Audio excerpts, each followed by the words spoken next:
श्रियकान्ताय कल्याणनिधये निधयेऽर्थिनाम् श्रीवेङ्कटनिवासाय श्रीनिवासाय मङ्गलम् लक्ष्मी सविभ्रमालोकसुभ्रूविभ्रम चक्षुषे चक्षुषे सर्वलोकानां वेङ्कटेशाय मङ्गलम् श्रीवेङ्कटाद्रिशृङ्गाग्रमङ्गलाभरणाङ्गये मङ्गलानां निवासाय श्रीनिवासाय मङ्गलम्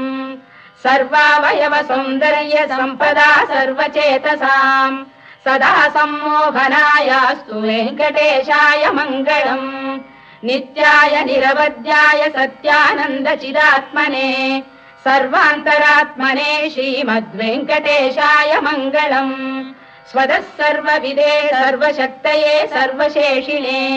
सुलभाय सुशीलाय वेङ्कटेशाय मङ्गलम् परस्मै ब्रह्मणे पूर्णकामाय परमात्मने प्रयुञ्जे परतत्त्वाय वेङ्कटेशाय मङ्गलम् आकालतत्त्वमश्रान्तमात्मनामनुपश्यताम् अतृप्त्यमृतरूपाय वेङ्कटेशाय मङ्गलम् प्रायस्वचरणौ पुंसाम् शरण्यत्वेन पाणिना कृपया दिशते श्रीमद्वेङ्कटेशाय मङ्गलम् दयामृततरङ्गिण्यास्तरङ्गैरिव शीतलैः अभाङ्गैः सिञ्चते विश्वम् वेङ्कटेशाय मङ्गलम्